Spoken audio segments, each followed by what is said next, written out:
quelles sont les douleurs qu'on sent et qui vous obligent à aller voir un rhumatologue? Je ne sais pas si vous m'avez compris. Oui, c'est-à-dire que les douleurs, ben, nous les divisons en plusieurs types, mais je ne vais pas entrer beaucoup dans les détails. Oui. Vous avez les symptômes qui vont pousser les malades à consulter un rhumatologue. C'est d'abord la douleur au niveau de l'articulation. Cette douleur peut survenir au repos, comme elle peut survenir à l'exercice, à l'effort. Quelqu'un peut avoir des douleurs en étant chez lui assis dans un fauteuil. Quelqu'un d'autre peut avoir des douleurs en essayant de monter les marches de l'escalier ou en essayant de faire du sport. Cette douleur qui est éveillée par l'exercice ou par le sport s'appelle douleur de type mécanique. Et ça fait penser à un type de maladie, les maladies dégénératives. Alors que la douleur qui est là au repos, qui parfois réveille le malade la nuit, ça, ce sont des douleurs que l'on a dans les rhumatismes inflammatoires, qui sont parmi les rhumatismes les plus dangereux dans notre pratique quotidienne. Alors, j'imagine que des téléspectateurs sont en train de se poser la question de savoir ce qu'il faut faire pour éviter le rhumatisme. Oui, il y a des rhumatismes qu'on peut éviter, il y a des rhumatismes qu'on ne peut pas éviter. Vous m'excuserez cette anecdote que je fais toujours. J'ai dit à mes étudiants que Jésus est mort très tôt parce qu'il avait peur d'attraper les rhumatismes.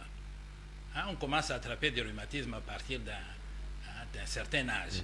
Donc, il y a des rhumatismes qu'on peut éviter. Si vous voulez éviter le rhumatisme dégénératif comme l'arthrose, bon, suivez l'exemple de Jésus. Si vous voulez éviter le rhumatisme infectieux, il faut bien garder une certaine bonne hygiène dans votre vie, une bonne hygiène alimentaire, une bonne hygiène physique. Évitez de vous faire traiter par n'importe quel charlatan qui va vous introduire les microbes dans l'articulation. Évitez le vagabondage sexuel parce que les maladies sexuellement transmissibles peuvent être à la base de plusieurs types de rhumatisme que l'on appelle le rhumatisme réactionnel.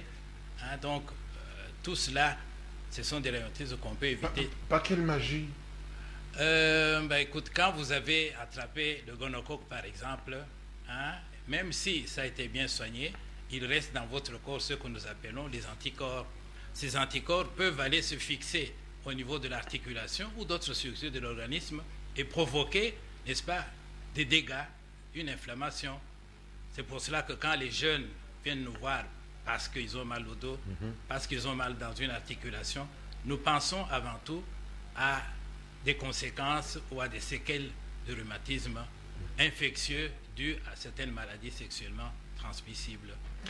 Professeur, le sport, vous en avez parlé un peu. Oui. Vous dites, on peut aussi attraper le rhumatisme en faisant du sport. Oui. Vous me faites peur parce que je fais beaucoup de sport. Oui, mais non, c'est-à-dire que vous ne devez pas avoir peur. Si le sport est fait avec mesure, il peut protéger l'articulation, il peut vous permettre de bien passer les dernières années de votre vie.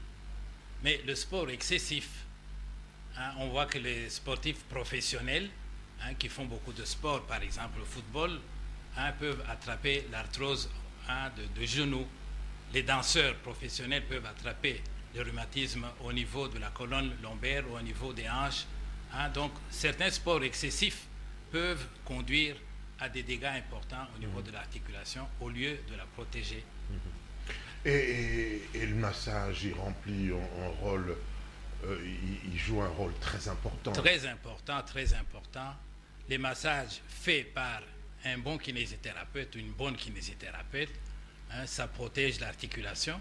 Parce qu'une articulation bien tonifiée, bien protégée par les muscles, c'est une articulation qui va vivre longtemps et qui va s'user beaucoup moins vite qu'une articulation qui ne l'est pas.